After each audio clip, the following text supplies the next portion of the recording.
قارون کو دولت مل گئی، اتنا بڑا خزانہ تھا اس کے پاس کہ قرآن کہتا ہے کہ ایک جماعت مل کے صرف خزانے کی چابیاں اٹھاتی. یعنی یہ معاذ اللہ کوئی گپ نہیں، یہ قرآن مجید نے بیان فرمایا کہ ایک جماعت مل کے صرف خزانے کی. تو حضرت سیدنا موسیٰ علیہ السلام نے کہا زکوٰۃ دو. زکوٰۃ کے معاملے میں لوگ ہیل و حجت سے کام لیتے، غریب ہو جاتے. اس کو کہا زکوٰۃ دو تو کہنے لگا آپ کی تو میرے مال پہ نظر ہے. آپ نے فرمایا تو بڑا بیوقوف ہے، مال تجھے اللہ نے دیا ہے نا، اللہ کے راستے میں دے.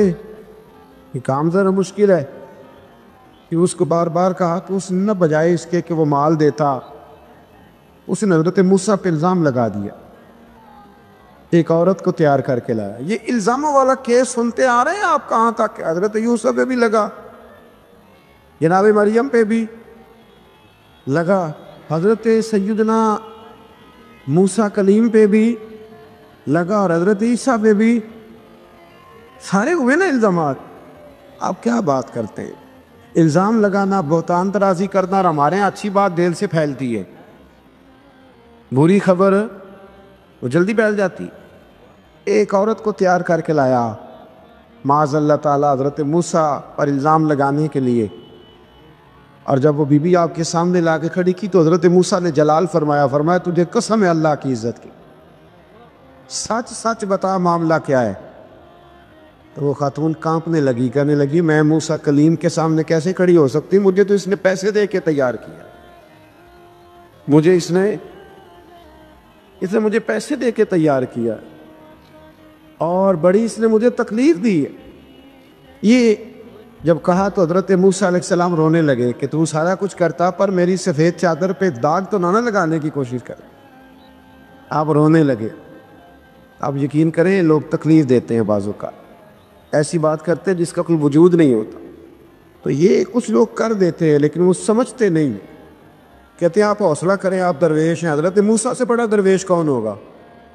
کلیم تھے نا اللہ کے، بڑا جگرا ہے نا. لیکن رو پڑے، کہنے لگے تجھے ایسا نہیں کرنا چاہیے. کہنے لگے اللہ اب اسے سزا دے. تو رب کریم نے اس کے سارا ساز و سامان سمیت اسے زمین میں دھنسا دیا. وہ زمین میں غرق ہو گیا اپنے خزانے سمیت. امام اعظم ابو حنیفہ رحمۃ اللہ تعالیٰ علیہ کچھ لوگ حسد کرنے لگے تو ایک عورت ایک دفعہ آ گئی، کہنے لگی کوئی مسئلہ پوچھنا ہے. یہ بڑا کٹھن سا معاملہ ہوتا ہے، جو آدمی جو کام کر رہا ہوتا ہے وہی روپ دھار لیتے. مسئلہ کچھ نہیں، اندر آئی تو باہر سے شور ہو گیا. لوگ آ گئے، کوتوال کو بلا لیا، معاذ اللہ امام صاحب کے پاس بی بی ہے، جیل میں لے گئے، سویرے فیصلہ کریں گے.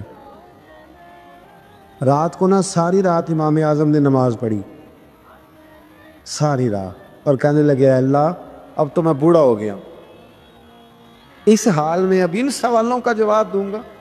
وہ عورت بھی ساتھ بند تھی، اس عمر میں ان سوالوں کے جواب یار بڑا مشکل ہوتا ہے. اللہ اکبر. اس عمر میں امام صاحب رو رہے تھے تو اس عورت کا دل نرم ہو گیا. امام صاحب سے کہنے لگی مجھے غلطی ہو گئی، میں نے پیسے کسی سے پکڑ لیے تھے. حضور آپ تو اللہ کے نیک بندے. امام صاحب کہنے لگے اب ایک نیکی کر، کوتوال سے کہہ کہ مجھے کوئی تکلیف ہے تو میں دوا کھا کے واپس آ جاؤں گا. وہ کوتوال تو پہلے ملا ہوا تھا، اس نے اس کو کہا کہ مجھے کوئی تکلیف ہے میں گھر جاتی ہوں، دوا کھا کے واپس. امام صاحب نے سمجھا دیا. وہ گئی تو جو برقع اس نے پہنا ہوا تھا نا نقاب، ساری عورتیں وہ جا کے اس نے امام صاحب کی بیوی کو دیا. امام صاحب نے اس کو سمجھا کے بھیجا تھا. وہ برقع گھر لے گئی اور جا کے زوجہ کو ساری بات سنائی. وہ دوائی کھانے گھر چلی گئی اور زوجہ برقع پہن کے تھانے آ گئی. سویرے قاضی کے سامنے بھیج ہوئے تو کہنے لگا جی آپ اتنے بزرگ ہو کے عالم ہو کے بیوی کے ساتھ اکیلے. فرمایا میری بیوی ہے تو میں نے اکیلے ہی ہونا تھا اس کے ساتھ، اور کس نے ہونا تھا؟ جناب آپ کی بیوی. فرمایا بلاؤ میرے سسر کو، اور بلاؤ محلے کی 10-12 عورتوں کو بھی دیکھ لے. انہوں نے دیکھا تو امام صاحب کی بیوی نکل آئی. وہ جتنے تھے نا الزام لگانے والے وہ اب غور سے دیکھ رہے تھے. تو ایک کہنے لگا امام صاحب سے یہ کیا ہوا؟ فرمایا قرآن ہے وَتُعِزُّ مَن تَشَاءُ وَتُذِلُّ مَن تَشَاءُ. یہ قرآن ہے. ہونا کیا تھا؟ رب نے اپنا وعدہ سچا کر کے دکھایا ہے. تو اس نے بھی الزام لگایا، پھر سزا یہ ملی کہ وہ ہمیشہ کے لیے زمین میں دھنستا۔ دولت کون دیتا ہے؟ اللہ دیتا ہے نا، تو اگر اللہ کہے تھوڑی سی واپس بھی کرو، بندیاں دے خرچے بات جانتے تھے، تھوڑی سی واپس مانگ لے تو ہاتھ تنگ ہو جاتا ہے۔ ایک خاتون نے ایک دفعہ مجھے پیغام دیا تو میں بڑی اس کی بات سن کے مجھے عجیب لگا۔ وہ کہنے لگی کہ دوسری جگہ میری شادی ہوئی ہے، مجھے طلاق ہو گئی تھی، تو مجھے ایک تانا روز سننے کو ملتا ہے تو اتنی اچھی ہوتی تو وہاں نہ رہ لیتی۔ تو بھئی یہ کوئی تانے والی بات ہے؟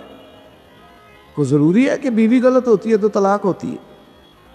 اللہ کے محبوب علیہ السلام کی 2 صاحبزادیوں کو ابو لہب کے 2 بیٹوں نے طلاق بھیج دی تھی، کس کی غلطی تھی؟ تو آپ کیا کہہ سکتے ہیں یہاں کیوں طلاق؟ تو اتنی جلدی بات تھوڑی کر دیں گے آپ، تھوڑی احتیاط فرمائیں بولنے۔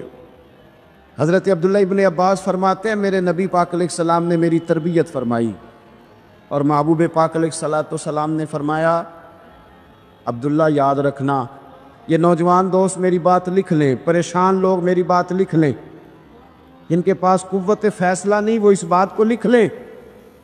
حضرت عبداللہ ابن عباس فرماتے ہیں میرے نبی پاک علیہ السلام نے مجھ سے فرمایا تھا عبداللہ سن، اگر ساری دنیا مل کے تیرا کوئی نفع کرنا چاہے کر نہیں سکتی جب تک میرے رب کی رضا نہ ہو، اور فرمایا ساری دنیا مل کے تیرا کچھ بگاڑنا چاہے تو عبداللہ بگاڑ نہیں سکتی جب تک رب کریم کی حکمت کا تقاضا نہ ہو۔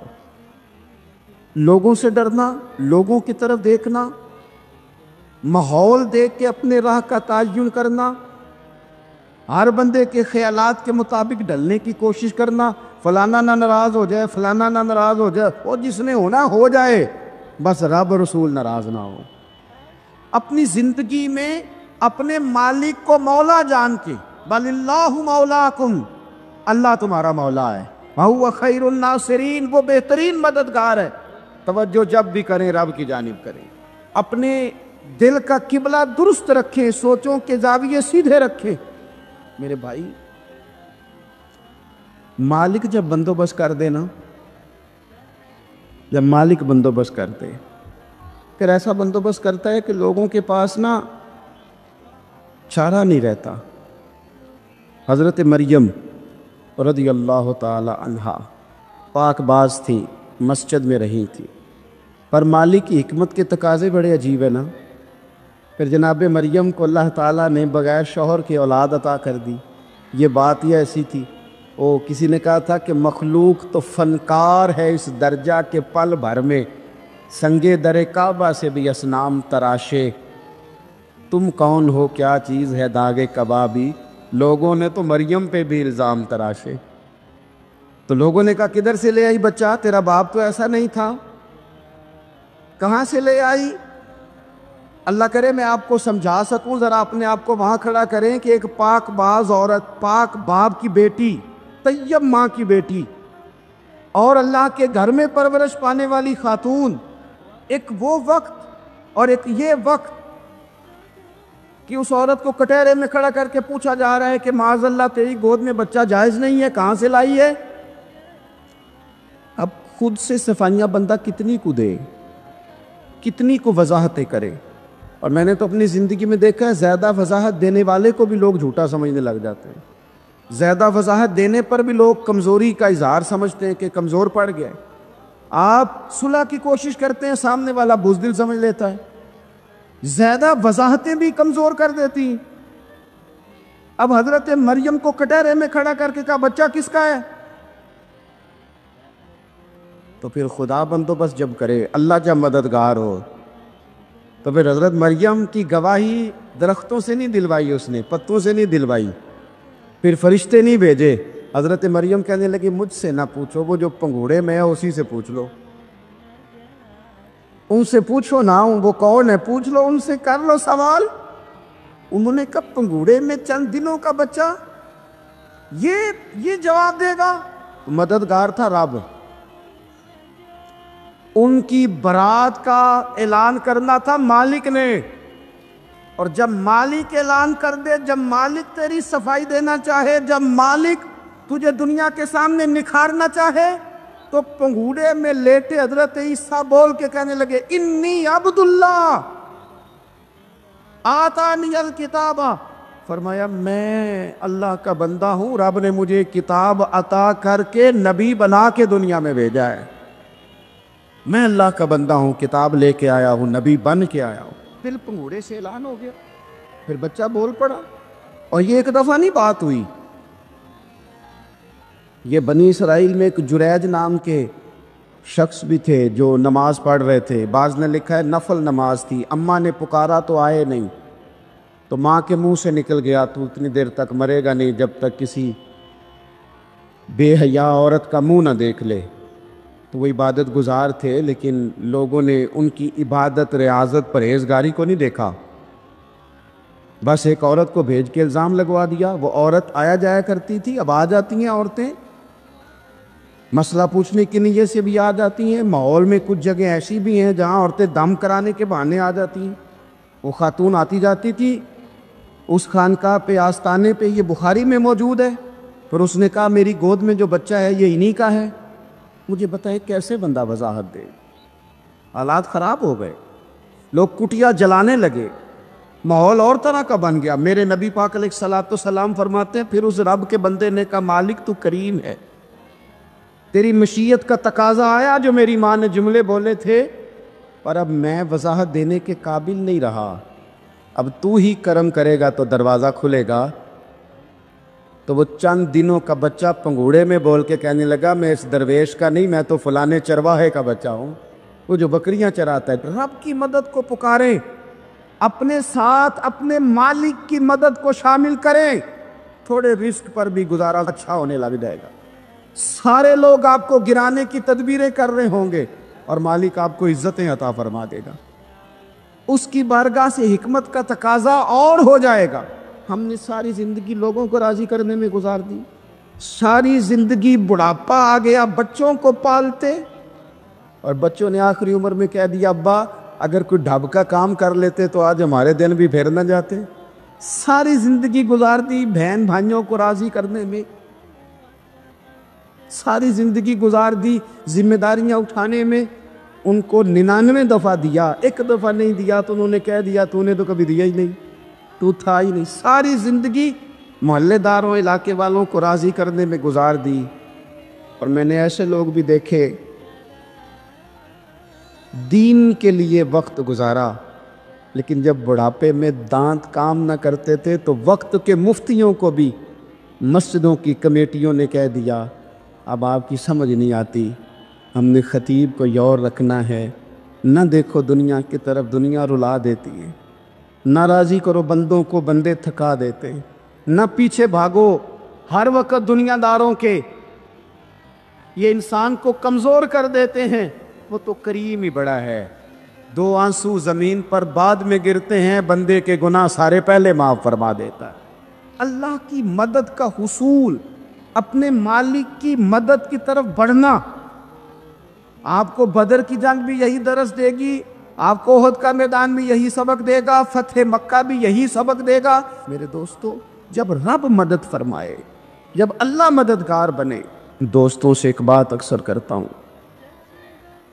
میں کہتا ہوں کہ جتنے درد سے آپ امیر کو اپنی کہانی سناتے ہیں نا، اور جس طرح آپ کے آنسو بات کرنے سے پہلے گر جاتے ہیں کہ غریب ہیں، بچیاں ہیں، کاروبار میں، او میرے سنگیو، اس سے آدھے آنسو اپنے رب کی بارگاہ میں بکھیرو، اس کے حضور عرض گزار ہو جاؤ، اس سے طلب کرو۔ ایک وقت انسان پر زندگی میں ایسا آتا ہے کہ اسے یوں محسوس ہوتا ہے کہ میرا سایہ بھی ذرا سا پیچھے ہٹ گیا ہے، اسے یوں لگتا ہے کہ میں کسی سہارے پہ ہاتھ ڈالتا ہوں تو وہ بھاگ جاتا ہے مجھ سے، لیکن مالک کی بارگاہ ایسی عظیم بارگاہ ہے، رب رسول کے آستانے اتنے بڑے ہیں کہ آپ جب وہاں کشکول طلب دراز کرتے ہیں تو جھولی پھیلانے میں دیر لگتی ہے، ان کو بھرنے میں تو کوئی دیر نہیں لگتی۔ ہم نے اپنا سوچ کا قبلہ ہی دنیا کو بنا لیا ہے، یہ جو اللہ والوں کی مدد ہے یہ تو ہے نہیں، اللہ ہی کی مدد ہے۔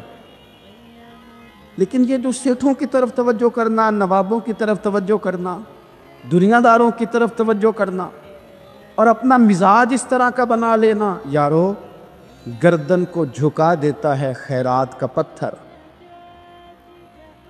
جہاں میں مانگنے والوں کے سر کبھی اونچے نہیں ہوتے۔ اور اقبال کہتے ہیں غیرت ہے بڑی چیز جہان تگ و دو میں، پہناتی ہے یہ فقر کو تاج سردارا۔ میں عرض کروں گا کہ اپنی آپ جب توجہ کا قبلہ اللہ رسول کو بنائیں گے تو رب فرماتے ہیں وَيَرْزُقْهُ مِنْ حَيْثُ لَا يَحْتَسِبُ، میں نہ تجھے وہاں سے رزق دوں گا جہاں سے کبھی تیرا گمان بھی نہیں کیا ہوگا۔ یہاں سے بھی مل سکتا ہے، تو نے سوچا بھی نہیں ہوگا۔ بخاری شریف میں حدیث ہے، حضرت جابر ابن عبداللہ فرماتے ہیں نبی پاک صلی اللہ علیہ وسلم نے 300 لوگوں کا ایک لشکر روانہ کیا کسی مہم کے لیے، کسی جہاد کے لیے۔ حضرت ابو عبیدہ بن جراح رضی اللہ تعالیٰ عنہ امیر لشکر تھے۔ فرماتے غربت اتنی زیادہ تھی، بھوک اتنی زیادہ تھی کہ ایک ایک کھجور دن میں ایک وقت کھانے کو ملتی تھی، اور کچھ دن ایسے آئے کہ اب کھجور بھی نہیں مل رہی۔ فرماتے اتنی زیادہ بھوک لگی مجاہدین کو 300 بندہ پتے کھا کے گزارا ہونے لگے۔ یہ بخاری میں موجود ہے۔ آپ فرماتے کہ دریا کے کنارے ہمارا پڑاؤ تھا، ٹھہراؤ تھا، جب بھوک سے نڈھال ہو گئے نا وَيَرْزُقْهُ مِنْ حَيْثُ لَا يَحْتَسِبُ، اللہ وہاں سے روزی دیتا ہے، گمان بھی نہیں ہوتا۔ فرماتے ہیں ایک مچھلی اللہ تعالیٰ نے دریا کے کنارے بھیجی، فرماتے ہیں وہ تھی تو مچھلی پر پہاڑ جتنی تھی۔ بخاری میں لفظ ہیں، حضرت جابر ابن عبداللہ رضی اللہ تعالیٰ عنہ فرماتے ہیں 300 آدمی 18 دن تک اس مچھلی کو کھاتے رہے، مچھلی ختم ہی نہیں ہوئی۔ مچھلیاں نہیں، مچھلی کہتے ہیں 18 دن 300 بندہ کھاتا رہا، مچھلی ختم ہی نہیں ہوئی۔ اور فرماتے ہیں کہ اس کی ہڈی نکال کے، کانٹا کہیں گے آپ اپنی زبان میں، کہتے وہ نکال کے تو اس کو کھڑا کیا جب، تو اونٹ کجاوے سمیت اس کے بیچ سے گزر جاتا تھا، 2 اس کے کانٹے جوڑے۔ فرماتے ہیں وہ اس کا گوشت ہم کھاتے تھے اور اس کی چربی بطور تیل کے ہم جسموں پہ ملتے تھے، بیماروں کو اس سے سکون آتا تھا، تندرستی شفا ہوتی۔ فرماتے ہیں ہم کھایا بھی ہم نے، اور کچھ لے کے ہم مدینے بھی گئے، اور قربان جائیں نبی پاک نے بھی اس میں سے کھایا۔ ہم نے عرض کی حضور یہ معمہ کیا ہے، یہ ماجرا کیا ہے؟ تو محبوب نے فرمایا تمہارے پاس غذا نہیں تھی، رب نے تمہارے لیے بندوبست کیا ہے، اللہ نے تمہیں دیا ہے۔ مکان شروع کر لیا، ایک صاحب نے مکان بنانے لگے، آپ وہ حساب لگا رہے ہیں، کہتے ہیں میرے پاس اتنے پیسے ہیں، اتنے میں نے فلانے دوست سے کہنا ہے اس نے دے دینے، اتنے فلانے رشتہ دار سے کہنا ہے اس نے دے دینے، اتنے فلانے سے کہنا ہے اس نے دے دینے۔ یہ ساری کاپی بنا کے مکان شروع کر لیا۔ جو روز کہتا تھا کوئی حکم ہو جاتے 10 سب سے پہلے اس کو کہا میاں پیسے چاہیے دین، وہ کہندا ہو کل ہی منڈا ٹوریا ہے، کہدے تو پرسوں 10 تے لب جانے سن۔ میں آپ کو اپنے تجربے کی بات بتا رہا ہوں۔ یہ لوگوں کا خیال ہوتا ہے کہ آپ سٹارٹ کریں فلانا کام، ہم آپ کے ساتھ ہیں، اللہ کا ہی کوئی نظام ہے، وہ بالکل بھی نہیں ساتھ ہوتے۔ لیکن ایسا نہیں ہے کہ کوئی ساتھ نہیں ہوتا، اللہ تعالیٰ بڑے اسباب پیدا کرتا ہے، وہاں سے دیتا ہے جہاں سے گمان بھی۔ ہمارا یہ ذہن بن جاتا ہے ہم ساری اپنے حساب سے چلتے ہیں، اتنے رشتہ داروں سے، اتنے کون آپ کے ساتھ چلے گا، سوال ہی نہیں پیدا ہوتا۔ یہ سارے کام چھوڑ کے سب سے پہلے 2 رکعتیں پڑھو، اپنے رب کی بارگاہ میں، رسول کائنات کی بارگاہ میں گزارشات اور استغاثے پیش کرو، وہاں سے خیر طلب کرو۔ دنیا دار کیا دیں گے، کیا دے سکتے ہیں، کیا حیثیت ہوتی ہے کسی؟ اللہ کہتا ہے وہاں سے دوں گا۔ تو جو اللہ مال دے وہ لینا چاہیے کہ رشتہ داروں کا مال دیکھنا چاہیے؟ جو اللہ دے وہ لینا چاہیے کہ سیٹھوں نوابوں کی جیبیں دیکھنی چاہیے؟ جو اللہ دے وہ قبول کرنا چاہیے یا دیکھنا چاہیے کون سا آدمی کہاں پہنچ گیا؟ چھوڑو، اپنی مٹی پہ چلنے کا سلیقہ سیکھو۔ کسی کے سنگ مرمر پہ چلو گے تو پھسل جاؤ گے۔ مدد اللہ سے چاہیں، اپنی توجہات کا مرکز رب رسول کی ذات کو بنائیں، پھر آپ محسوس کریں گے کہ بڑی جلدی اللہ تعالیٰ کی مدد آنے لگی ہے۔ کبھی آپ صرف کہہ دیں میرا رب میرے ساتھ ہے، اس لفظ میں اتنی طاقت ہے کہ دشمن ویسے زہر ہو جاتا ہے۔ زندگی میں کسی سے بھی لڑائی ہو تو اچھی طرح سوچ لیں کہ اللہ اس طرف ہے یا اس طرف ہے. اگر آپ زیادتی پہ ہیں تو پھر رب مظلوم کی جانب ہے. اگر اللہ کی مدد آپ کے ساتھ ہے تو دنیا کی کوئی طاقت آپ کو گرا نہیں سکتی. اور اگر آپ مظلوم کے مقابلے میں ظالم بن کے آپ کھڑے ہو گئے ہیں اور آپ نے رویہ وہ اختیار کیا ہے کہ جس میں مدد نہیں آئے گی, تو پھر یاد رکھ لیں کہ آپ کوئی بھی ہیں, کہاں بھی ہیں, آپ کمزور ہیں. طاقتور تھے ابتدائے اسلام میں, ظاہری طاقت تھی کفار مکہ کے پاس, وہ ڈنڈوں سے مارتے تھے غریبوں کو, ان کے ہاتھوں میں ڈنڈے تھے, پر خدائی طاقت ان مظلوموں کے ساتھ تھی. صاحب زرقانی نے لکھا ہے, حضرت زنیرہ رضی اللہ تعالیٰ عنہ ایک لونڈی ہیں, غریب ہیں, ماڑے دا کی کام محمد نس جانا یا رونا, غریب سادی بی بی اور لونڈی کنیزہ, ایک مشرک کی کنیزہ تھی, انہوں نے کلمہ پڑھ لیا, وہ ڈنڈوں سے مارتا, دروں سے مارتا, تکلیف دیتا. حضرت زنیرہ رضی اللہ تعالیٰ عنہ کو اتنا مارا, اتنا مارا. اب آپ ایک اور پہلو پر بھی غور کریں, مار بھی پڑ رہی ہے پر خدا ادھر ہی ہے, اللہ کی مدد ادھر ہی ہے. رب کہتا ہے کہ پہلے تو صبر کرنا, ان اللہ مع الصابرین, تو صبر کرے گا تو پھر رب کی معیت ملے گی. ذرا ٹھہرنا, تو تھوڑا ڈٹنا. ان الذین قالوا ربنا اللہ ثم استقاموا تتنزل علیہم الملائکہ, تو کہے اللہ میرا رب ہے, پھر تو پہلے ڈٹ, پہلے تو نے ڈٹنا ہے. ثم استقاموا, جو ڈٹ گیا, تتنزل علیہم الملائکہ, ڈٹنے والے کے لیے مدد آتی. پہلے تھوڑا ٹھہرنا پڑتا ہے, پہلے تھوڑا صبر کرنا پڑتا ہے, حوصلہ کرنا پڑتا, اس کے بعد مدد آتی. مار پڑ رہی ہے, مارا جا رہا ہے. حضرت زنیرہ کو ان کا مالک جو ہے ظاہری آقا وہ مار رہا ہے, یہ کنیزہ ہے, اتنا مارا, اتنا مارا, ان کی بینائی چلی گئی, نظر آنا بند ہو گیا. ابو جہل آیا اور کہنے لگا زنیرہ دیکھا نا ہمارے بت تیری آنکھیں لے گئے, معاذ اللہ, لات و منات ہمارے بتوں نے تجھے اندھا کر دیا.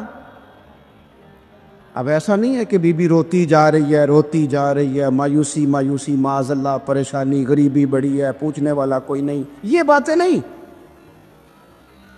کیا جملے ہیں خاتون کے, کیا لفظ ہیں. ابو جال نے تنزیہ کہا, معاذ اللہ, کہنے لگا دیکھا نا ہمارے بتوں نے تجھے اندھا کر دیا. تو جناب زنیرہ آنکھوں کی بینائی گئی ہے, رات کو گئی ہے, دکھ ابھی تازہ ہے, لیکن اللہ پہ جو توکل ہے, اپنے مالک سے جو رشتہ ہے, وہ اتنا مضبوط ہے, اتنا طاقتور ہے, اس میں اتنی گہرائی ہے کہ حضرت زنیرہ بول کے نا اتنی قوت سے بولی, اتنی طاقت سے بولی کہ پورے کفر پر لرزہ طاری ہو گیا. فرمانے لگی تمہارے بتوں کی کیا اوقات ہے کہ وہ میری بینائی لے جائیں, یہ میری رب کی حکمت کا تقاضا ہے. جب تک اس نے چاہا زنیرہ دیکھتی رہی, اور جب اس نے چاہا زنیرہ کی آنکھوں کی بینائی چلی گئی, اور اگر وہ چاہے گا نا تو بینائی واپس بھی کر دے گا. اگر ہو ذوق یقین پیدا تو کٹ جاتی ہیں زنجیریں, اگر وہ چاہے گا تو بینائی آ بھی جائے گی. حضرت زنیرہ نے رات کو یہ لفظ کہے, ابو جال اور سارے کفار ڈر کے سن کے چلے گئے. آپ اطمینان سے آ کے بستر پہ سوئی. جب سویرے اٹھی تو اللہ نے آنکھوں کی روشنی واپس کر دی تھی. آنکھوں کی اب چھڑی پکڑی ہے, بازاروں میں گھومتی ہے, کہتی ہیں بلاؤ کدھر ہے تمہارے لات و منات, دیکھو میرے رب نے روشنی واپس کر دی. آ کر میرے ساتھ ادھر آ, ستمگر ہنر آزمائے, تو تیر آزما ہم جگر آزمائیں.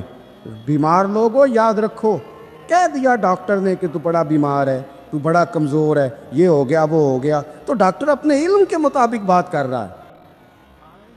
ہوگا تو وہ جو میرا رب چاہے گا. کمزور ہو جانا, پریشان ہو جانا, تکلیف میں آ جانا, پتہ نہیں بات ہو گئی ہے تو جانے کیا ہو جائے گا. اپنی زندگی کے اندر اپنے رب سے رشتہ مضبوط کرے, رسول کائنات سے رشتہ مضبوط کرے, اللہ والوں سے رشتہ مضبوط کرے. حضرت زنیرہ نے پیغام دیا کہ زندگی میں جو جینا چاہتے ہیں تو وہ رب کا نام لے کے جی سکتے ہیں. جو اپنی زندگی میں خوشیاں دیکھنا چاہتے ہیں تو رسول اللہ کے نام پر خوشیاں دیکھی جا سکتی ہیں. توکل کی بنیاد پر بندہ خوشیاں لے سکتا ہے. اور اگر انسان میں توکل نہیں ہے تو پھر وہ اس کالے جادو سے بھی ڈر رہا ہے, وہ نیلے سے بھی ڈر رہا ہے, وہ پیلے سے بھی ڈر رہا ہے, وہ فلانے سے بھی ڈر رہا ہے, وہ میرے خلاف فلانا رشتہ دار سازش کر رہا ہے تو ڈر رہا ہے, فلانا میرے بارے میں یہ کر رہا ہے تو ڈر رہا ہے, وہ پتہ نہیں دنیا ادھر ہو جائے گی تو کیا ہو جائے گا, اٹھ باندھ کمر کیوں ڈرتا ہے. پھر دیکھ خدا کیا کرتا ہے. تو اس ساری گفتگو کا نچوڑ آپ کو یہ عرض کیا ہے. سب سے پہلے تو یہ کہ میدانوں میں مدد بھی اللہ کی, رزق میں مدد بھی اللہ کی, فصلیں خشک ہوں تو مدد پھر بھی اللہ کرے تو پھر ساری مدد, اور اگر انسان بیمار ہو تو پھر بھی مدد اللہ کی. تو اپنے اللہ کی جانب توجہ کو بڑھائیں, آپ اللہ سے مدد کے سوالی بنیں. ترمذی کی ایک حدیث ہے, میں آپ کو زندگی کا تجربہ بتاتا ہوں کہ جب میں بڑا پریشان ہوتا ہوں تو یہ والی روایت کھول لیتا ہوں, مزہ دیتی ہے. میرے نبی پاک علیہ السلام نے فرمایا اپنے دکھ سیٹھوں نوابوں کو نہ کہنا, مالداروں کا نہ کہنا, ورنہ اللہ تمہیں کبھی غنی نہیں کرے گا. فرمایا اپنے دکھ اپنے رب کی بارگاہ میں عرض کرنا, جلدی کرے یا دیر سے کرے اللہ تمہیں لوگوں سے بے نیاز کر دے گا, اللہ تمہیں غنی کر دے گا. رات کو بیٹھو نہ اس کی بارگاہ میں. امام غزالی سے کسی نے پوچھا تھا, امام غزالی سے, کہ حضور اللہ کا بندے سے راضی ہونا کمال ہے یا بندے کا اللہ سے راضی ہونا کمال ہے؟ تو امام غزالی مسکرائے, فرمانے لگے رب تو بڑا ہی مہربان ہے, وہ تو بڑی جلدی راضی ہو جاتا ہے. وہ تو مسجد میں آ کے توبہ کرے تو اللہ راضی, کسی یتیم کے سر پہ ہاتھ پھیرو تو اللہ راضی, وہ تو کسی اندھے کو رستہ دکھایا تو اللہ راضی ہو گیا, وہ تو طوائف نے کتے کو پانی پلایا تو اللہ. امام صاحب فرمانے لگے یہ بندہ ہے جو اللہ سے راضی نہیں ہوتا. جس کے پاس اولاد نہیں وہ کہتا ہے چلو ایک بیٹی مل جائے تو میں راضی ہوں, بیٹی مل گئی تو کہتا اب ایک بیٹا بھی ملے تو پھر راضی ہوں, پھر کہتا ہے یہ دونوں اچھی تعلیم حاصل کر لیں تو پھر میں راضی ہوں, پھر کہتا ہے یہ بہت زیادہ پیسے کمائے تو پھر میں راضی ہوں. بہرحال راضی ہوتا, لیکن جو راضی ہو جاتا ہے نا, اللہ اکبر, جو اللہ سے راضی سکھی بڑا رہتا ہے, سکون میں بڑا رہتا ہے, مطمئن بڑا رہتا ہے. جو سمجھ لیتا ہے نا کہ جو میرے رب نے بہتر سمجھا وہ میرے اللہ نے مجھے. میں کبھی کبھی سوچتا ہوں کہ یار حضرت بلال حبشی نے کوئی عہدہ نہیں مانگا ساری زندگی, انہوں نے نہیں کہا مجھے بھی ایک صوبے کا گورنر بناؤ میری بھی خدمات ہے, مجھے بھی وزیر خزانہ بناؤ میرا بھی کچھ بنتا ہے. ایک دفعہ نہیں کہا سیدنا بلال حبشی رضی اللہ تعالیٰ عنہ نے کہ میری بھی کوئی ڈیوٹی ایسی ہونی چاہیے کہ مجھے چلو سپہ سالار ہی بنا دیا جائے. ساری زندگی مسجد میں جھاڑو دیا تو اسی پہ راضی رہے, ساری زندگی محبوب کے مہمانوں کا لنگر پکایا تو اسی پہ راضی رہے, ساری زندگی میرے محبوب علیہ السلام کے بچوں کی نوکری کی تو اسی پہ راضی رہے, راضی بالرضا رہے. حضرت سیدنا موسیٰ علیہ السلام نے عرض کی کوہ طور پہ جا کے, مولا میری قوم پوچھتی ہے کہ کوئی ایسا کام بتا جو ہم کریں تو ہم سے راضی ہو جائے. حضرت موسیٰ کی قوم کا خیال تھا کہ تہجد کا حکم آئے گا تو پڑھیں گے, صدقات کا حکم آئے گا تو دیں گے, جہاد کی بات ہوگی تو کریں گے. کچھ جو نیک لوگ تھے ان میں سے انہوں نے یہ پیغام دیا کہ مالک ہمیں بتائے کہ وہ کس کام پہ راضی ہوتا ہے, ہم وہ کام کریں تاکہ اللہ ہم سے راضی ہو جائے. حضرت موسیٰ کلیم کہتے ہیں میں نے عرض کی مولا میری قوم پوچھتی ہے کہ کون سا ایسا کام کریں کہ تو راضی ہو جائے. تو رب کریم نے ارشاد فرمایا موسیٰ, کہتے میرا خیال تھا کوئی لسٹ ملے گی, لیکن مالک نے ایک جملہ کہا, ایک جملہ, اور تفسیروں کے دریاب آ دیے. عرش کے مالک نے فرمایا موسیٰ ان سے کہو جا کے کہ وہ مجھ سے راضی ہو جائے, میں ان سے راضی ہو جاؤں گا, مجھ سے راضی ہو جائے. بندے اللہ سے راضی ہی نہیں راضی ہوتے, اللہ کی رضا پہ راضی رہیں, مالک کے فیصلوں میں اپنے دل میں کوئی بوجھ محسوس نہ کریں, اپنی زندگی اللہ کے فیصلوں. دیکھیں نا, جو ماں باپ اللہ نے بڑے اچھے سمجھے وہ ہمارے لیے پسند کی, وہ اللہ نے ہمارے لیے جو اس نے ہمارے حق میں بڑے, جو بہن بھائی اللہ کرے آپ کو سمجھ آئے, جو بہن بھائی اس نے ہمارے حق میں بڑے اچھے سمجھے وہی بہن بھائی اس نے ہمیں عطا کیے. جس بیوی کو اس نے ہمارے گھر کے گلشن میں بہتر سمجھا اس کو لا کے اس نے ہمارے آنگن میں بٹھایا, اور جو اولاد اس نے ہمارے لیے باعث افتخار سمجھی، وہ اولاد اس نے ہمیں عطا فرمائی۔ حضرت نوح علیہ السلام کا بیٹا کافر ہو گیا، پر کسی جگہ انہوں نے شکوہ نہیں کیا کہ مالک یہ کافر کیوں ہوا۔ اللہ کے قبضے میں ہے نا دل، پھیر سکتے ہیں نا، مقلب القلوب ہے، لیکن حضرت نوح نے دعا اللہ کی رضا پر راضی رہے، سمجھو کہ میرے حق میں جو بہتر تھا مالک نے وہ چیز مجھے عطا کر دی۔ ہم یہ سوچتے ہی نہیں کہ ہمیں نہیں پتا ہمارے حق میں بہتر کیا ہے۔ یہ ایک بات ہے، میں اس کو سمجھاؤں گا نہیں، نہ کھولوں گا، بس کہہ کے گزر جاؤں گا۔ اس کو سمجھنے اگر آپ کی سمجھ میں آئے تو، جس نے اپنوں سے دلیل مانگی نا، جس نے وضاحت مانگی، جس نے ثبوت مانگا، وہ اپنا تھا ہی نہیں، وہ کیا ضرورت پڑی تھی کہ وہ دلیل مانگتا، وضاحت پوچھتا۔ حضرت نجم الدین کبریٰ رحمۃ اللہ علیہ کے مرید تھے حضرت امام فخر الدین رازی، اتنے بڑے امام ہو کے ایک فقیر کے غلام تھے، تو فرماتے ہیں آخری وقت آیا تو شیطان آ گیا، میں اس کو کہتا تھا رب ہے، تو شیطان بھی تو بڑا عالم ہے نا، تو وہ دلیل توڑ دیتا تھا۔ فرماتے میں نے 360 دلیلیں دی، اس نے ساری توڑ دی۔ تو پھر میں نے اپنے شیخ کی طرف توجہ کی، میں نے کہا حضور کوئی نظر کرم فرمائے۔ تو شیخ نجم الدین کبریٰ فرمانے لگے اس بے ایمان کو کہہ دے میں اپنے رب کو بغیر کسی دلیل کے رب مانتا ہوں، دلیل کی ضرورت ہی نہیں، بس میرا رب ہے تو رب ہے، ختم ہو گئی بات۔ نبی رحمت علیہ السلام فرمانے لگے میں نے جس کے سامنے بھی دلیل پیش کیا اس نے دلیل مانگی، فرمایا یہ واحد میرا ابو بکر صدیق ہے، میں نے اسے کہا ہے کلمہ پڑھ لو، اس نے دلیل مانگی نہیں، فوراً ہی کلمہ پڑھ کے مسلمان ہو گیا۔ کوئی دلیل نہیں، کوئی معجزہ نہیں، کوئی طلب نہیں، کوئی شے نہیں، ساری زندگی مطمئن ہی نہیں ہو پائے لوگ، ساری زندگی اطمینان ہی نہیں ہو سکا، اس کو بھی سنا، اس کو بھی سنا، اس سے بھی سوال پوچھا، اس سے بھی پوچھا۔ بھائی تو مطمئن ہونا نہیں چاہتا، تو بحث کرنے کے لیے علم سیکھ رہا ہے، اس نے عمل کرنے کے لیے سیکھنا ہوتا ہے، اس کو تو ایک حرف ہی بڑا کافی ہوتا ہے، تو ایک لفظ کی ضرورت ہوتی ہے، ایک جملے میں ساری زندگی لوگ گزار دیتے۔ حضرت ابو بکر صدیق رضی اللہ تعالیٰ عنہ نے بحث والا دروازہ نہیں کھولا، حضور نے کہا کلمہ پڑھو تو انہوں نے کلمہ پڑھا اور مسلمان ہو گئے، کوئی دلیل، کوئی وضاحت، کسی چیز کی کوئی حاجت ہے، ختم ہو گئی بات۔ اصل مسئلہ پتہ کیا ہے، جو لوگ سوچ سمجھ کے چلتے ہیں نا، تو سوچ کتنی ہے انسان کی، وہ کتنا کام دے، یہ جو وارفتگی ہوتی ہے نا، یہ جو محبت ہوتی ہے، یہ جو پیار ہوتا ہے، یہ زندگی کو آسان کر دیتا ہے۔ سوچنے سمجھنے کے دائروں سے آدمی نکل جاتا ہے، اس کا کام وہ کہتا ہے کہ میں نے سوچنا نہیں، میں نے ماننا ہے، میں نے رب رسول کی ذات کے بارے میں سوچنا نہیں، میں نے ماننا ہے۔ تو ماننے والے لوگ جو ہوتے ہیں وہ فائدے میں ہوتے ہیں، تو عمل کر رہے ہیں، بات مانی، عمل کیا۔ عقل کا بے شمار اور بے دریغ استعمال، اپنی چھوٹی عقل سے بڑے مسئلے حل کرنے کی کوشش کرنا، انسان کو نقصان دیتا ہے، بہت ساری جگہوں پہ وہ الجھ جاتا ہے۔ ہر جگہ عقل استعمال کرنا، لیکن رب رسول کے معاملے میں نہ استعمال کرنا، ورنہ نقصان ہو۔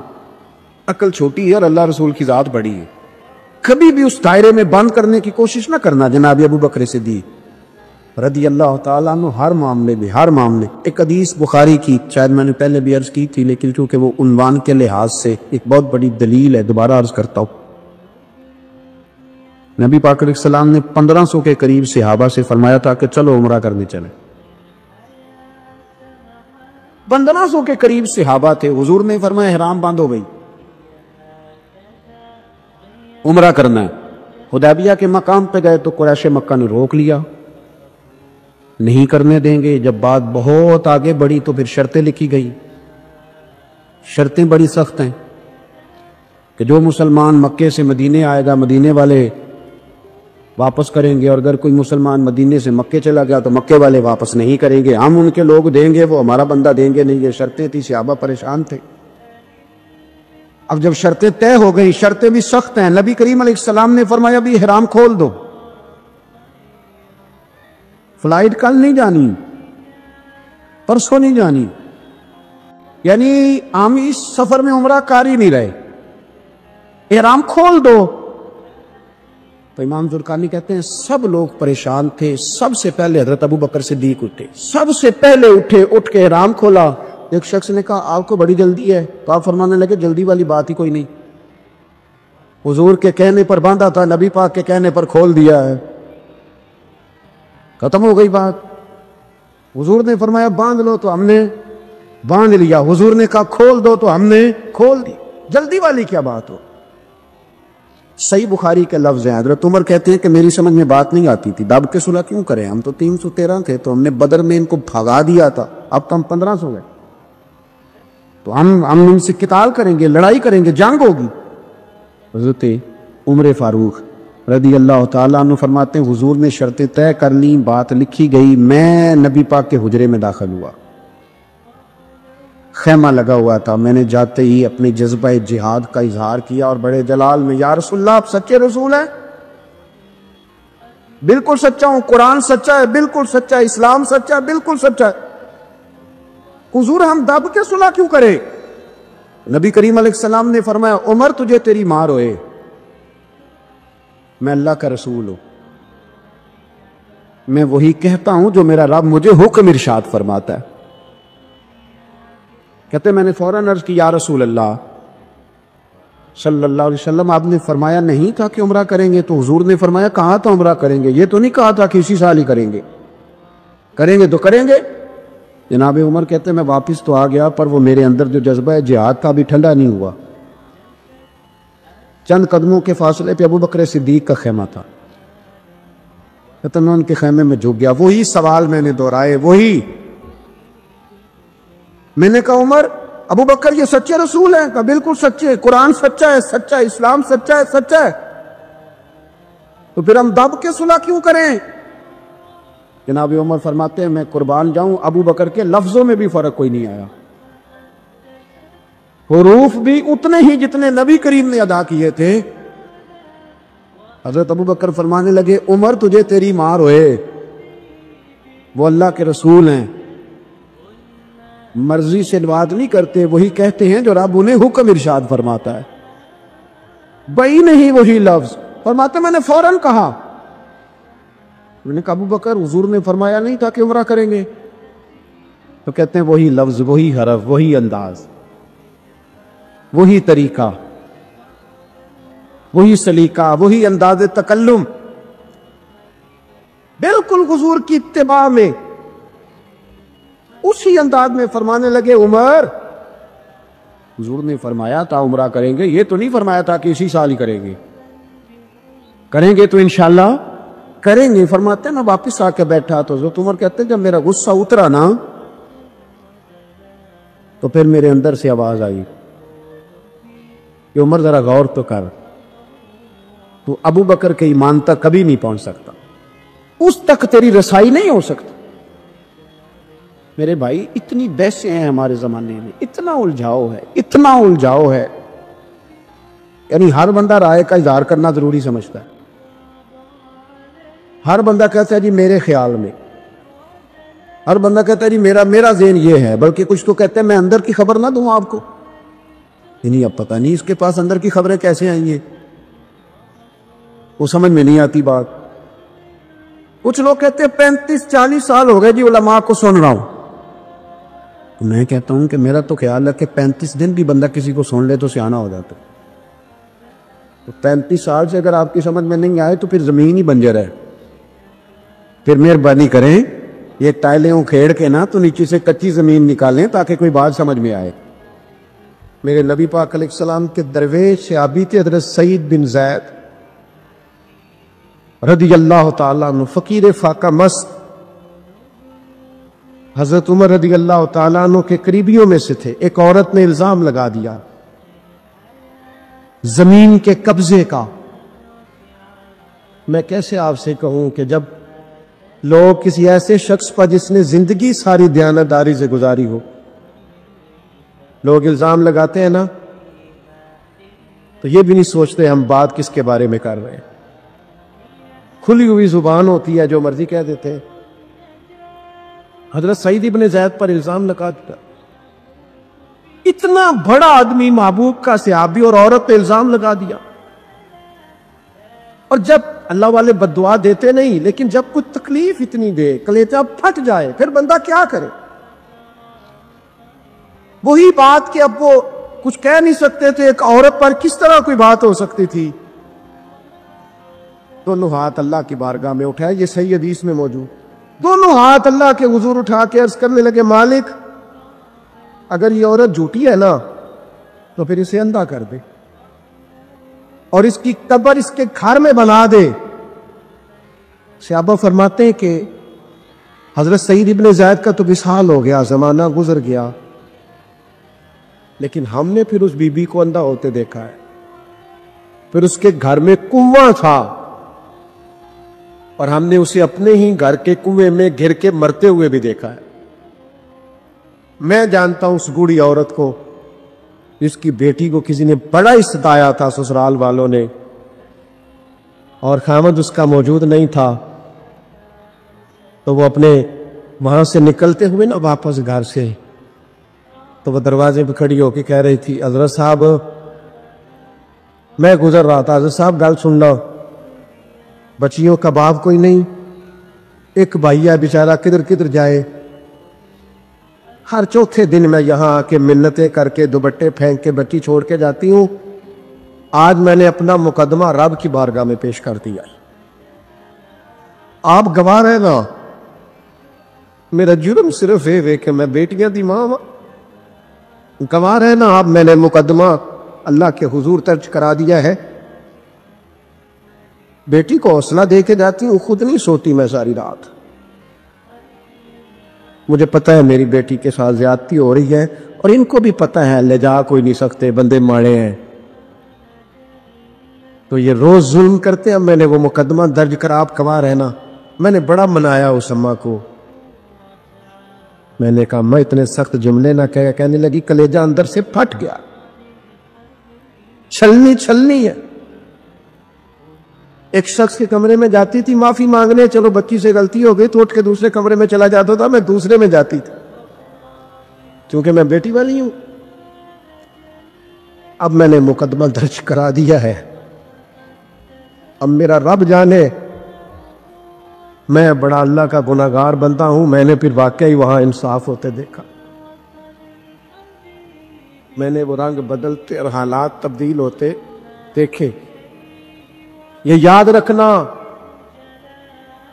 زندگی خود بھی گناہوں کی سزا دیتی ہے، یہاں بھی زندگی خود بھی گناہوں کی سزا دیتی، یاد رکھنا، ذرا احتیاط سے منہ کھولنا کسی کے بارے میں، اللہ کے بندوں کے بارے میں اپنی زبانیں ذرا احتیاط سے کھولنا، ذرا خیال کرنا، کسی غریب کے بارے میں جملے سوچ کر بولنا، کسی کمزور کا مذاق اڑانا تو معاذ اللہ ذرا ہوش کرنا، اللہ سے ڈر کے بات کرنا، اس لیے کہ بڑی جلدی انصاف کا وقت آنے والا ہے، بڑی جلدی حالات بدلنے والے ہیں۔ تلک الایام نداولها بین الناس،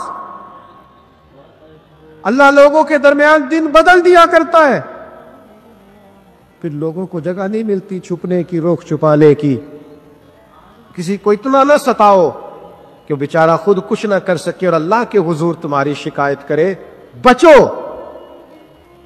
میں نے بہت پرانا ایک جملہ کہا تھا، پھر کہتا ہوں، غریبوں کی بد دعائیں دن میں نہیں ستاتی، غریبوں کی بد دعائیں رات کو ستاتی۔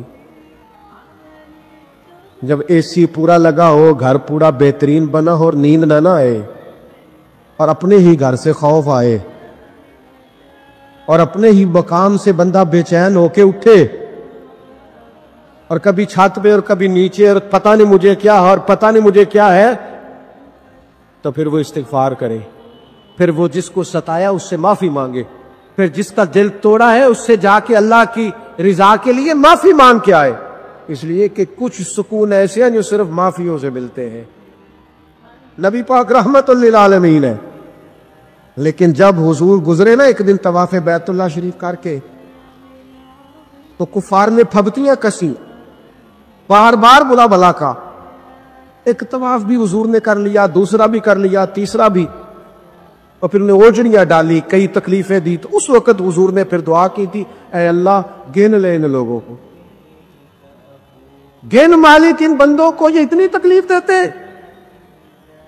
حضرت صدیق اکبر فرماتے ہیں وہ جن کے لیے محبوب نے اس دن دعا کی تھی وہ چن چن کے بدر میں قتل ہوئے، سارے گن گن کے وہ لوگ قتل ہوئے۔ کیوں ہم کسی کو اتنا ستائیں کہ اس کے منہ سے پھر ایسے جملے نکلے جو ہم سے سنبھالے نہ جا سکے؟ حضرت سعد بن ابی وقاص، بخاری مسلم دونوں میں حدیث، حضرت عمر نے انہیں کوفے کا گورنر بنایا تھا، حاکم بنایا تھا۔ کچھ لوگ حسد کی وجہ سے نیک لوگوں پر تنقید کرتے، اپنے ذاتی حسد کی وجہ سے اللہ کے بندوں کو ستاتے، پھبتیاں کستے، زبانیں کھولتے۔ اور آپ فرماتا ہے جس نے میرے ولی سے دشمنی کی میرا اعلان جنگ ہے۔ حضرت فاروق اعظم رضی اللہ تعالیٰ عنہ نے حضرت سعد بن ابی وقاص کو حاکم بنایا کوفے کا، تو کچھ لوگوں نے شکایتیں کی تو حضرت عمر نے کہا جاؤ پتہ کرو جا کے، معلومات کی تو ہر بندہ کہنے لگا اتنا اعلیٰ تو بندہ ہو ہی نہیں سکتا جتنے حضرت سعد بن ابی وقاص ہے۔ ایک بندہ کھڑا ہوا، صرف ایک، وہ کہنے لگا نہ تو یہ جہاد میں جاتے ہیں، نہ مال غنیمت صحیح تقسیم کرتے ہیں، نہ یہ عدل و انصاف کرتے۔ تین شکایتیں اس نے لگائیں۔ حضرت سعد بن ابی وقاص چونکہ زندگی ساری محنت کی تھی، جہاد کیا تھا، ساری زندگی انصاف میں گزاری تھی، دل ٹوٹ گیا۔ اللہ کی بارگاہ میں عرض کرنے لگے مالک اگر یہ ریاکاری کے لیے کہہ رہا ہے نا، یہ باتیں جھوٹ بول رہا ہے، تو پھر اس نے تین الزام لگائے ہیں تو میں تین دعائیں کرتا ہوں، اس بندے کی عمر لمبی کر دے، اس کا فاقہ بڑھا دے، اور اسے فتنوں میں مبتلا کرنا میرے مالک۔ یہ دعا نکلی حضرت سعد بن ابی وقاص کی زبان سے۔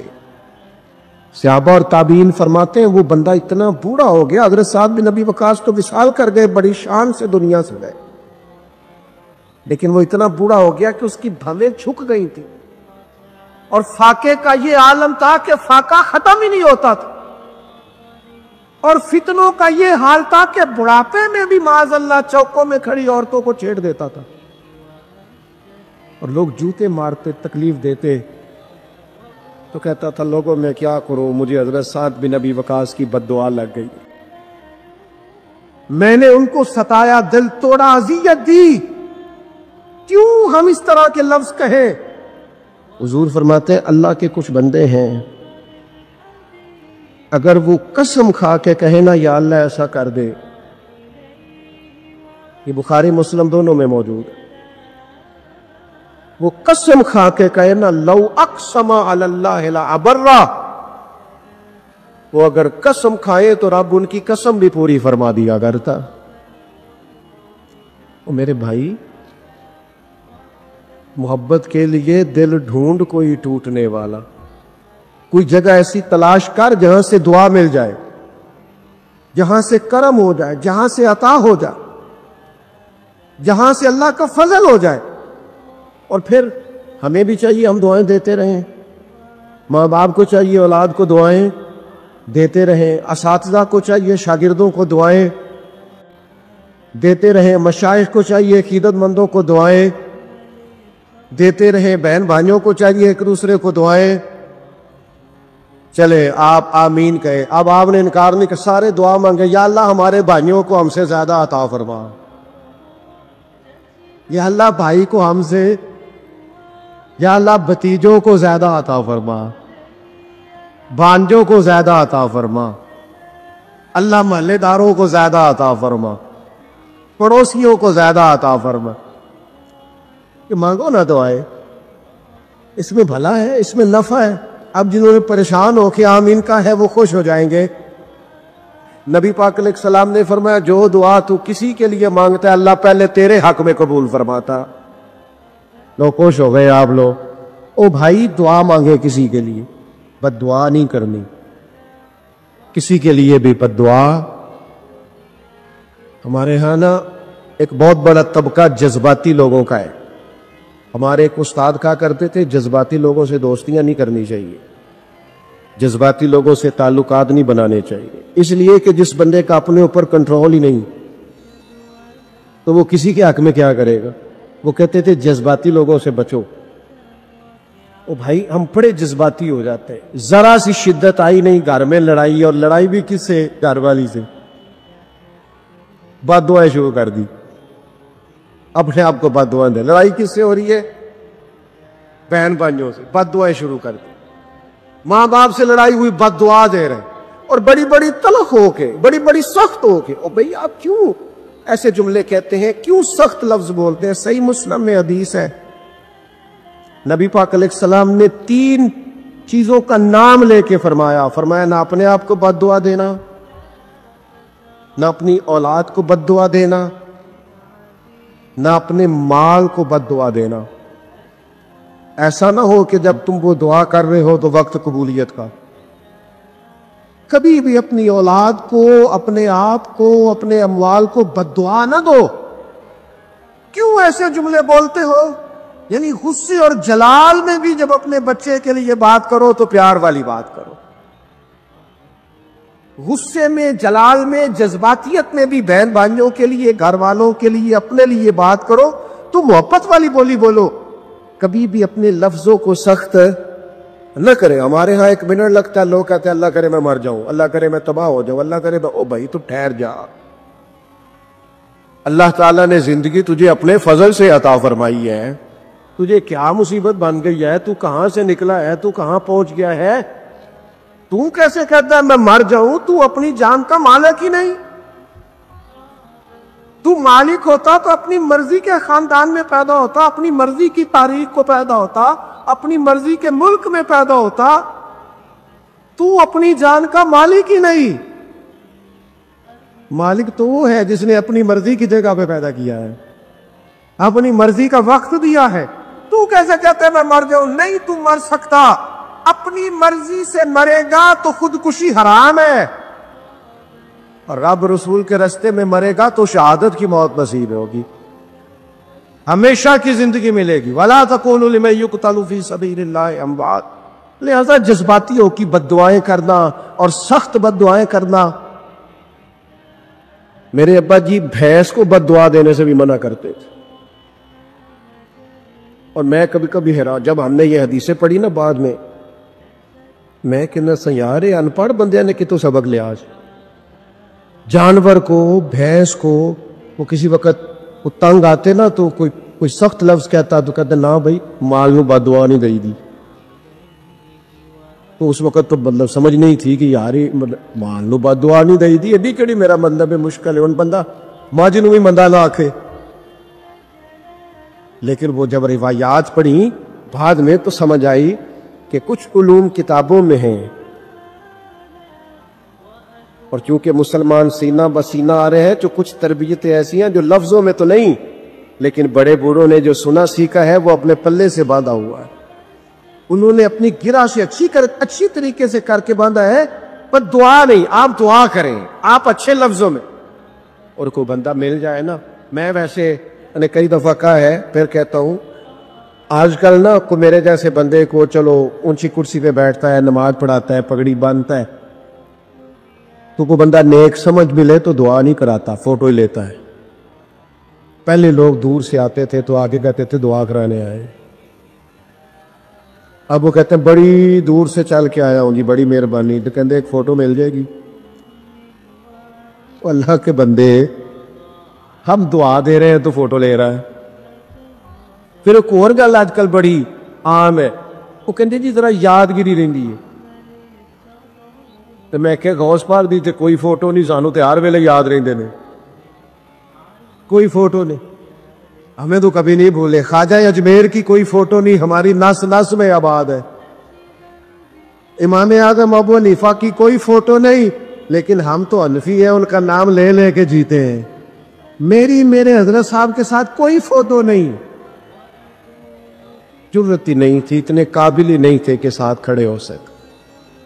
وہ میرے گھر کبھی نہیں آئے، اور میں سمجھتا تھا گھر اس قابل بھی نہیں کہ اتنی بڑی ذات کو میں کہوں کہ تو میں کو جیتے دل بر سونا، اور کتنا سونا، او سونا تے رج کے سونا تے سونا جویں سویرا، میں کوجا تے رج کے کوجا تے کوجا جویں ہنیرا۔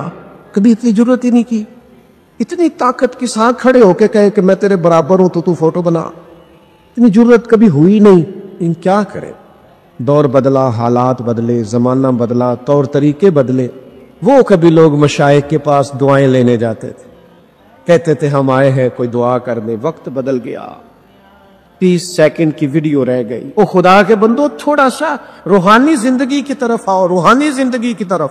او بھائی دعائیں کرائیں، اپنے لیے گواہیاں پکی کریں، اپنی والدہ سے، اپنے والد سے، اپنے دادا سے، اپنے نانا سے، اپنی نانی سے، اپنی دادی سے، اپنے بہن بھائیوں سے، اپنے دوستوں سے، اپنے مرشد سے، اپنے استاد سے دعا کراؤ۔ ان سے کہو ایک دفعہ میرے لیے ہاتھ اٹھا دے اللہ کی بارگاہ میں۔ میں صحیح روایت پیش کرتا ہوں، میرے نبی کریم نے فرمایا تھا عمر فاروق سے، سیدنا عمر سے، قطعی جنتی عمر جن کا حضور جنت میں محل دیکھ کے آئے۔ نبی کریم نے فرمایا تو عمر، لوگ حج کرنے آئیں گے، جہاد کے لیے آئیں گے، اگر یمن والے لوگ آئے اور تجھے ان میں سے میرا اویس کرنی مل گیا تو عمر اس سے اپنے لیے دعا کرا لینا، عمر اویس سے دعا کرا لینا، اسے کہنا تیرے لیے دعا کر دے۔ حضرت فاروق اعظم ڈھونڈتے رہے، ملاقات ہوئی سیدنا اویس کرنی سے، کہا دعا کر دے یار میرے لیے۔ وہ ڈھونڈو، کوئی بیٹھا ہوا مجھے دور دعا دیتا ہے، میں ڈوبتا ہوں پر سمندر اچھال دیتا ہے۔ او بھائی اپنے حق میں دعائیں، التجائیں اللہ کے حضور۔ کچھ لوگوں کی عرض، میں آپ سے عرض کروں، کچھ لوگوں کو دعا لگ جاتی ہے۔ آپ کو جو آدمی بڑا چمکتا دمکتا اجلا نظر آئے نا، اس کا کبھی ماضی ٹٹولو گے نا تو کبھی کوئی اس کے گھر سے روٹی کھا گیا تو فقیر اور اس نے ذوق سے کھلائی تھی، کبھی پیچھے سے ٹٹولو گے تو کوئی روٹی کھا کے دعا کر گیا تھا، کوئی چند گھڑیاں دروازے پہ رہا تھا، اس نے نیکی کی تھی دعا کر گیا تھا۔ کبھی ٹٹولو گے، ڈھونڈو گے تو بیمار ماں نے کسی کو دعا دی تھی کہ پتر اللہ تیرے اوپر فضل کرے۔ سرکار غوث اعظم نظر کرم خدا، سرکار غوث اعظم نظر کرم خدا، میرا خالق کا صبر دو، میں فقیر ہوں تمہارا، میرا خالق کا صبر دو، میں فقیر ہوں تمہارا، مولا علی کا صدقہ، غنجے شکر کا صدقہ، مولا علی کا صدقہ، غنجے شکر کا صدقہ، میری لاج رکھ لو میرا، میں فقیر ہوں تمہارا، میرا بنے ہے دولہا، شادی رچی ہوئی ہے، میرا بنے ہے دولہا، شادی رچی ہوئی ہے، سب اولیاء براتی، کیا خوب ہے نظارہ، سرکار غوث اعظم نظر کرم اتارا، جھولی کو میری بھر دو ورنہ کہے گی دنیا، جھولی کو میری بھر دو ورنہ کہے گی دنیا، ایسے سخی کا منگتا پھرتا ہے مارا مارا، دنیا میں سب کا کوئی تو آسرا ہے، دنیا میں سب کا کوئی تو آسرا ہے، سوا تمہارے کوئی نہیں سہارا، یہ ادائے دستگیری کوئی میرے دل سے پوچھے، وہیں آ گئے مدد کو میں نے جب جہاں پکارا، یہ تیرا کرم ہے یا غوث جو بنا لیا ہے اپنا، یہ تیرا کرم ہے یا غوث جو بنا لیا ہے اپنا، کہاں مجھ سے یہ کمینہ، کہاں سلسلہ تمہارا، سرکار غوث اعظم نظر کرم خدا